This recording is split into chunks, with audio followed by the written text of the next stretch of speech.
Hello friends. അപ്പോൾ April മാസമായി തദ്ദേശ സ്വയംഭരണ സ്ഥാപനങ്ങളെല്ലാം ഇപ്പോൾ K-സ്മാർട്ടിലേക്ക് മാറി വിവരം നിങ്ങൾ അറിഞ്ഞിരിക്കുമല്ലോ.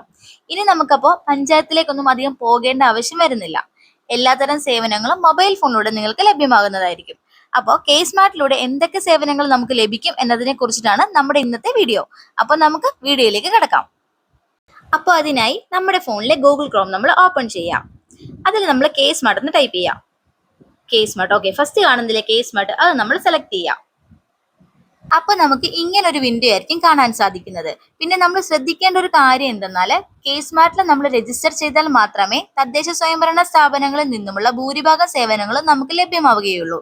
ഇനി രജിസ്റ്റർ ചെയ്യാതെ ലഭ്യമാകുന്ന സേവനങ്ങൾ എന്തെല്ലാമാണെന്ന് നമുക്ക് ആദ്യം ഒന്ന് പരിശോധിക്കാം. അപ്പോൾ നമ്മൾ സ്ക്രീനിൽ നോക്കുകയാണെങ്കിൽ ക്വിക്ക് സർവീസ് എന്ന് പറഞ്ഞിട്ട് കുറച്ച് ഓപ്ഷൻസ് ഇവിടെ കാണാൻ സാധിക്കും. അതിൽ find certificate, payment history, verification, track file, demand quick pay, dashboard, birth and death report, K Swift dashboard. ഇതാണ് നമുക്ക് ലോഗിൻ ചെയ്യാതെ ലഭ്യമാകുന്ന സേവനങ്ങൾ കേട്ടോ. അതിൽ ഫൈൻഡ് സർട്ടിഫിക്കറ്റ് എന്ന് പറയുമ്പോഴത്തേക്കും നമുക്കിപ്പോൾ ബർത്ത്, ഡെത്ത്, മാരേജ് അതുപോലുള്ള സർട്ടിഫിക്കറ്റുകളൊക്കെ നമുക്ക് ഈ ഓപ്ഷൻ ഉപയോഗിച്ചിട്ട് സെർച്ച് ചെയ്തെടുക്കാൻ വേണ്ടി പറ്റും. പിന്നെ വെരിഫിക്കേഷൻ എന്ന് പറയുന്നത് നമുക്ക് തദ്ദേശ സ്വയംഭരണ സ്ഥാപനങ്ങളിൽ നിന്ന് ലഭ്യമാകുന്ന സർട്ടിഫിക്കറ്റ് ഒക്കെ വെരിഫൈ ചെയ്ത് നോക്കാൻ വേണ്ടി സാധിക്കും. പിന്നെ നമുക്ക് ഏറ്റവും ഉപകാരപ്രദമാകുന്ന ഒരു ആപ്ലിക്കേഷൻ അല്ലെങ്കിൽ ഒരു ഓപ്ഷൻ ആയിട്ട് എനിക്ക് തോന്നിയത് ട്രാക്ക് ഫയലാണ്. നമ്മളിപ്പോൾ പഞ്ചായത്തിൽ ഒരു ആപ്ലിക്കേഷൻ സബ്മിറ്റ് ചെയ്തു, അപ്പോൾ നമുക്ക് അതിലെ ഫയൽ നമ്പർ വെച്ചിട്ട് ആ ഫയലിന്റെ കറണ്ട് സ്റ്റാറ്റസ് നമുക്ക് അറിയാൻ വേണ്ടിയിട്ട് സാധിക്കും. അപ്പോൾ നമുക്കിനി ലോഗിൻ ചെയ്ത ശേഷം ലഭ്യമാകുന്ന സേവനങ്ങൾ എന്തെല്ലാമാണെന്ന് നോക്കാം. അപ്പോൾ ഞാൻ ഓൾറെഡി K-സ്മാർട്ടിൽ അക്കൗണ്ട് എടുത്തിട്ടുണ്ട്. അപ്പോൾ ഞാൻ അതുകൊണ്ട് ഡയറക്റ്റ് ഇവിടെ ലോഗിൻ ചെയ്യുകയാണേ. അപ്പോൾ നിങ്ങൾ രജിസ്റ്റർ ചെയ്തിട്ടില്ല എങ്കിൽ എങ്ങനെയാണ് K-സ്മാർട്ടിൽ രജിസ്റ്റർ ചെയ്യേണ്ടതെന്നുള്ളൊരു വീഡിയോ നമ്മുടെ ചാനലിൽ നമ്മൾ നേരത്തെ ഇട്ടിട്ടുണ്ട് കേട്ടോ. അപ്പോൾ അതിൻ്റെ ലിങ്ക് നമ്മൾ ഡിസ്ക്രിപ്ഷൻ ബോക്സിൽ കൊടുത്തേക്കാമേ. അപ്പോൾ നമുക്ക് ലോഗിൻ ചെയ്യാൻ വേണ്ടിയിട്ട് സ്ക്രീനിൽ കാണുന്ന ലോഗിൻ ഓപ്ഷനിൽ നമ്മൾ ടച്ച് ചെയ്യാം. അപ്പോൾ നമുക്കിവിടെ 3 ഓപ്ഷൻസ് കാണാൻ സാധിക്കും. അതിൽ സിറ്റിസൺ ലോഗിൻ നമ്മൾ സെലക്ട് ചെയ്ത് കൊടുക്കണേ. തുടർന്ന് വരുന്ന വിൻഡോയിൽ നമ്മുടെ ഫോൺ നമ്പർ ആഡ് ചെയ്ത് കൊടുക്കണം. അപ്പോൾ നമ്മൾ രജിസ്റ്റർ ചെയ്തിട്ടുള്ള മൊബൈൽ നമ്പർ വേണം നമ്മൾ ആഡ് ചെയ്ത് കൊടുക്കാനേ. ശേഷം നമ്മൾ സെൻഡ് OTP കൊടുക്കുക. ഇപ്പൊ നമ്മൾ രജിസ്റ്റർ ചെയ്തിട്ടുള്ള മൊബൈൽ നമ്പറിലേക്ക് ഒരു OTP വന്നിട്ടുണ്ടാവും. ആ OTP നമ്മളിവിടെ എൻ്റർ ചെയ്ത് കൊടുക്കണേ. അപ്പോൾ ഞാനിവിടെ OTP എൻ്റർ ചെയ്ത് കൊടുത്തിട്ടുണ്ട്. അതിനുശേഷം നമ്മൾ ലോഗിൻ ചെയ്യുക.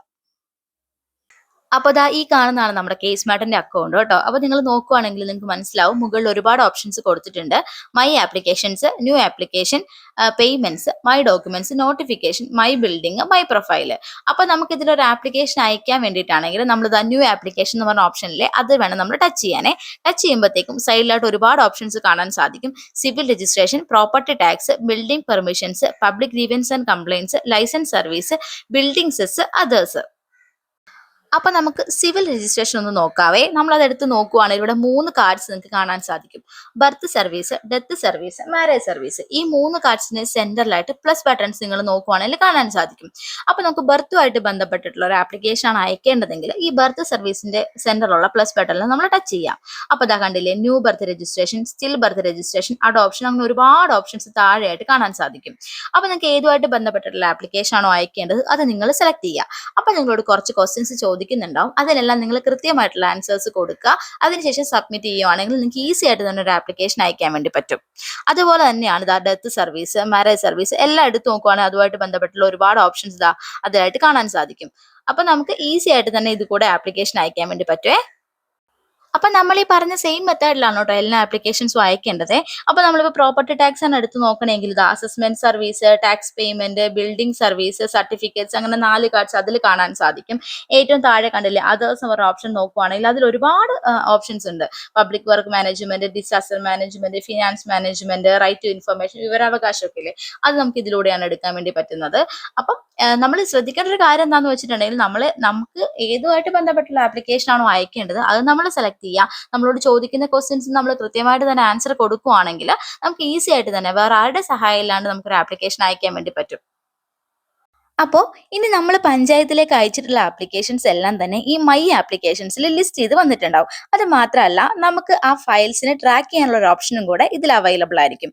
പിന്നെ അത് എപ്പോഴാണോ പഞ്ചായത്തിൽ അപ്രൂവൽ ആവുന്നത് അതേ സമയത്ത് നമുക്ക് മൈ ആപ്ലിക്കേഷൻസിലൂടെ തന്നെ നമ്മുടെ സർട്ടിഫിക്കറ്റ് ഡൗൺലോഡ് ചെയ്തെടുക്കാനും പറ്റും. അപ്പോൾ ഇത് കൂടാതെ വളരെ ഇമ്പോർട്ടൻ്റ് ആയിട്ടുള്ള ഒരു ഫീച്ചറാണ് മൈ ബിൽഡിങ്ങിലുള്ള ലിങ്ക് ബിൽഡിംഗ് എന്ന് പറഞ്ഞ ഓപ്ഷനെ എന്ന് പറയുവാണെങ്കിൽ നമ്മുടെ കെട്ടിട ഉടമയുടെ ആധാറുമായിട്ട് ലിങ്ക് ചെയ്യുന്ന ഒരു പ്രോസസ്സാണ്. ഇങ്ങനെ നമ്മൾ ലിങ്ക് ചെയ്തെങ്കിൽ മാത്രമേ നമുക്ക് വളരെ ഈസി ആയിട്ട് ആപ്ലിക്കേഷൻസ് ഒക്കെ അയക്കാൻ വേണ്ടി പറ്റത്തുള്ളൂ. അപ്പൊ അതെങ്ങനെയാണ് ലിങ്ക് ചെയ്യേണ്ടതെന്നുള്ളത് നമുക്ക് അടുത്തൊരു വീഡിയോയിൽ ചെയ്യാം.